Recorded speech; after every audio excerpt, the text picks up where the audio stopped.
This is Show Me the Nuggets with Joe Troyer.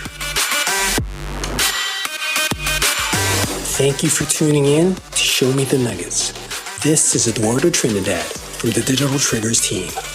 Today we've got the final episode of the COVID-19 Agency Battle Plan with Invisible PPC's Rob Warner. Joe and Rob will be focusing on partnerships and customer retention. Make sure to listen to the previous episodes of this mini-series. You can find them on Apple Podcasts and digitaltriggers.io. Don't forget to subscribe. Here we go.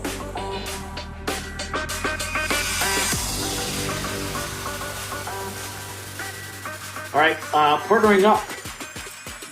Think about this too. If your service is not the best fit for a potential prospect or client right now, partner up with somebody whose service is the right fit. Okay, so Rob actually came up with this angle. Rob, you want to talk about what you were thinking here?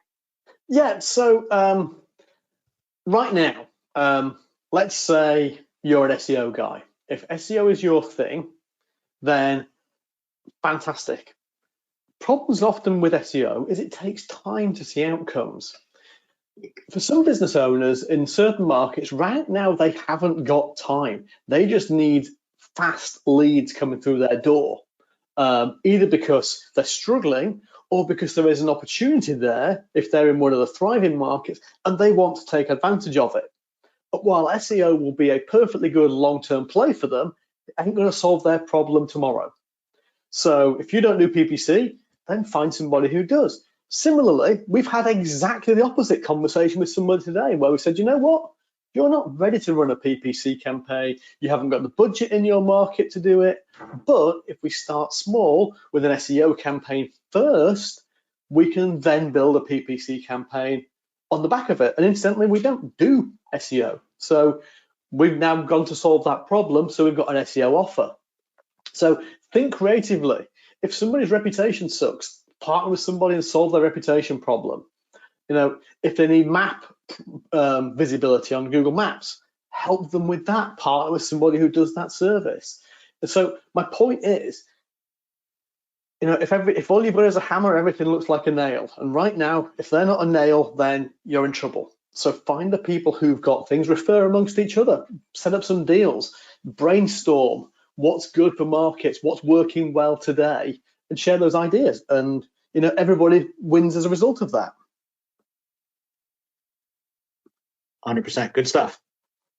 I think too, you know, every local business needs quick wins right now, right? If you're not good at, let's say, retargeting, you don't do paid media.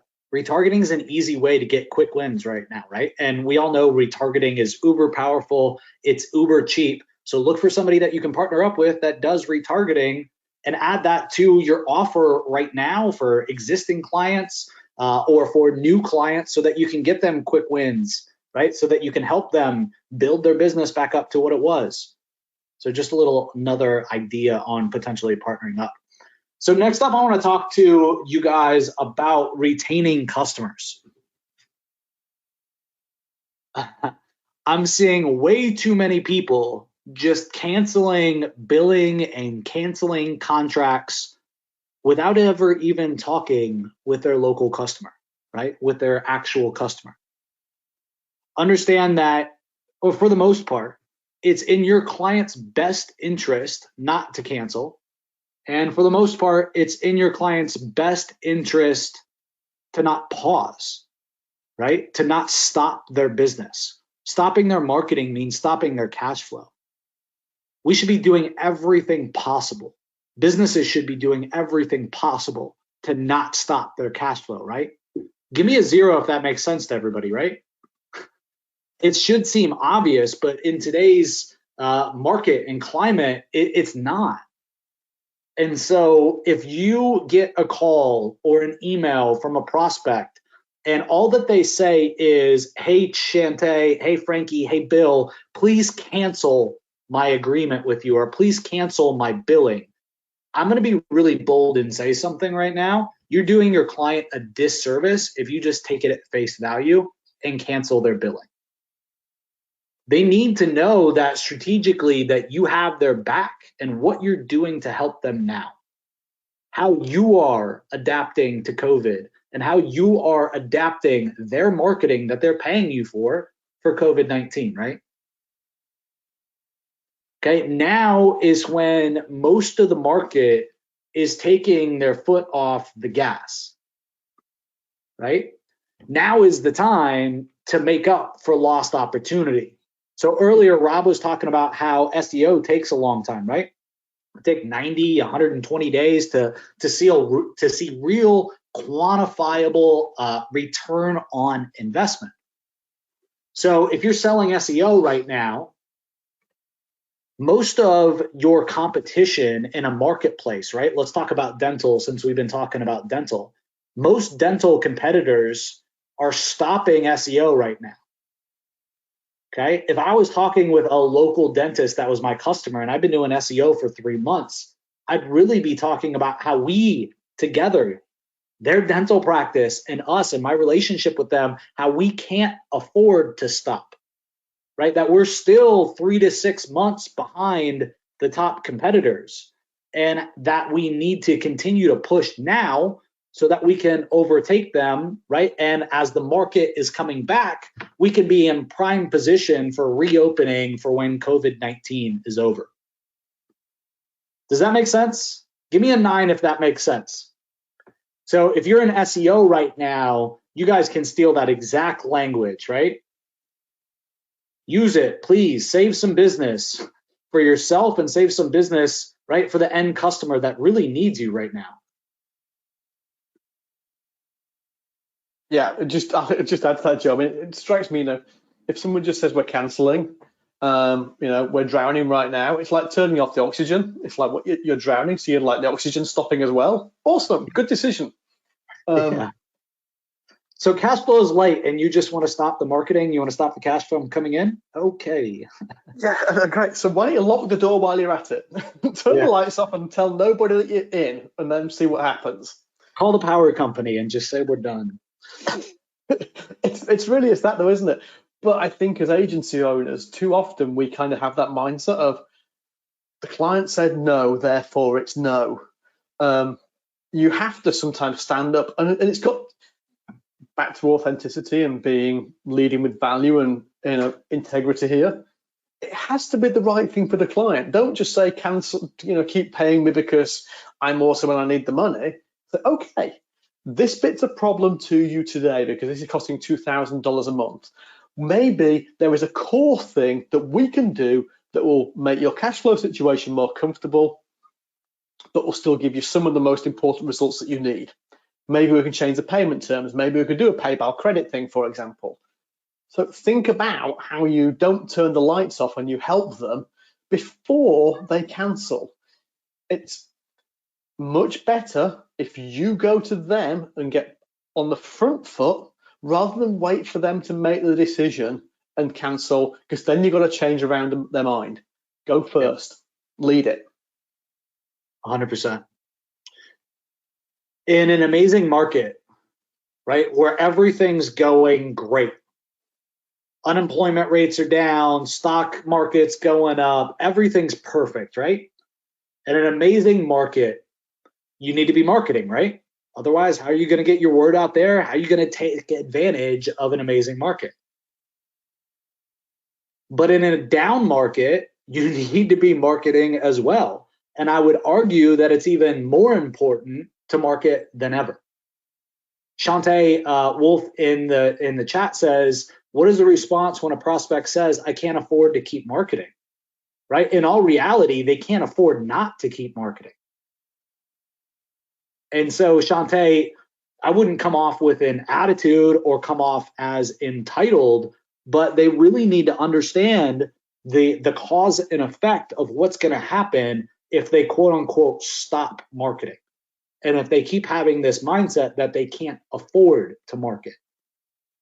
And there will be some people, folks, that like cash flow is so bad that this, even with how short it's been, the COVID-19 and the current conditions in the market will cause companies to go bankrupt, right? But at any cost possible, people should keep marketing, or they've quite literally they've signed their death threat, like it's over.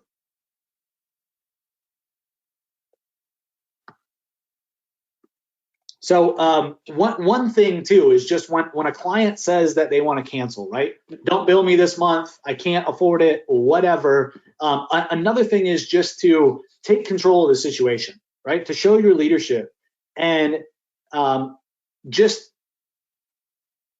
ask them or propose to them to pause for 30 days instead of canceling. Even that is huge, right? And you could say, Mr. Business Owner, I'll even check in with you before that, right? I'll check in on day 29 to ensure that you're good to go and things are back on track before we actually bill you. A pause, even if you have to perpetuate it and go from 1 month pause to 2 month pause, you still retaining that client for the long term is freaking huge. So think about just the subtle difference between accepting a client's request to cancel and then moving them to a pause. That will have a dramatic effect cash flow wise on your business when this is all done and when this is all over. But just some other examples and things Joe, for you can I guys. add a couple of comments to this as well when you get to an appropriate point? Because something I want to add. Well, it's circling back to something we said earlier about people's mental state and decision making during anxiety. We all know when we're stressed. Who thinks their decision? Give me a one in the chat if you think your decision making quality improves when you're in a high state of stress. Who makes better decisions when they're stressed out? -1. Yeah, exactly. We don't.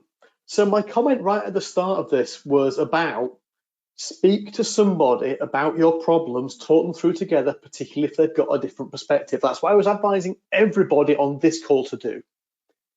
Think about your client's shoes. You are that other person with a different perspective. Now, here's the thing. People are often very good at seeing what are called first-degree consequences. First-degree consequence of stopping my marketing is I keep money in my bank account. That's the first-degree consequence. Unfortunately, first-degree consequences, if I can say it, are often the least important consequence. It's what happens, the knock-on effects, the ripples of that decision that have often a far bigger impact than the actual first degree. So you look at second degree and third degree consequences. So let's think about it. What's the first degree consequence of stopping your PPC campaign? You have more money. Great. Second degree consequence, the phone stopped ringing, inquiries flows, dries up. Third degree consequence, in 6 weeks' time, when all those jobs and inquiries would have turned into cash, your cash flow is now taking a bigger hole because that $2,000 ad spend was driving $20,000 of business a month. The third degree consequence is you're now in a bigger hole than you would have been had you found the $2,000. But people don't think about that, particularly when they're under stress. So our responsibility is to help them think at a better quality and make still the right decision for them, but make it knowing all the consequences of the decision that they're making. So that's why I just wanted to get that out there. Very, very well said. Very, very well said. A couple things here on this slide before we move on, and we got to keep things moving. I know that we're at the top of the hour. So one of the cool things, if you've sold a client PPC and they're wanting to cancel, just kind of some things to think about, right? You're only paying for clicks. You're only paying for people that are looking for your local client. So if there's not a need for the business, there's no cost. So for most of you guys that have PPC campaigns, there's probably not a whole lot to do, meaning they can kind of run as is. Unless the client is completely closed for business, then they just should be paused, right?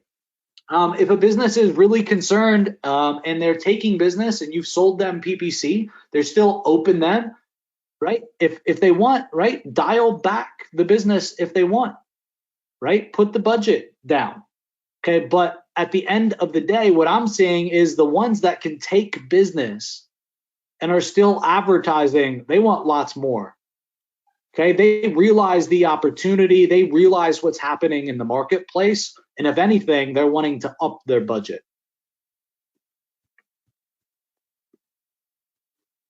All right. So for paused clients, obviously, if you go this route, I highly, highly suggest you do for anybody that tries to cancel is to continue to communicate with them, right? Share market updates as you see them happening, as you see wins in a market, as you see wins with your clients even during this outbreak. Talk about it, right? Don't be silent. Okay. Think about, right, how you could take somebody that's paused and you could reactivate them by communicating a win on a different account with them. Okay. Be valuable even when you're not providing the service, right?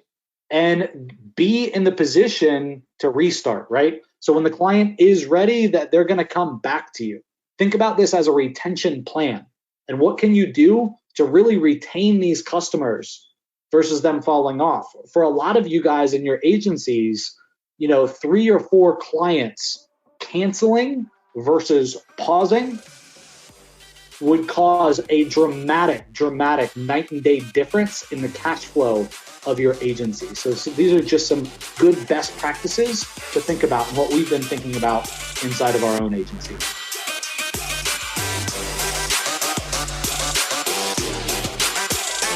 This has been Show Me the Nuggets with Joe Troyer. Thanks for listening. For more exclusive content from Joe, please visit digitaltriggers.io.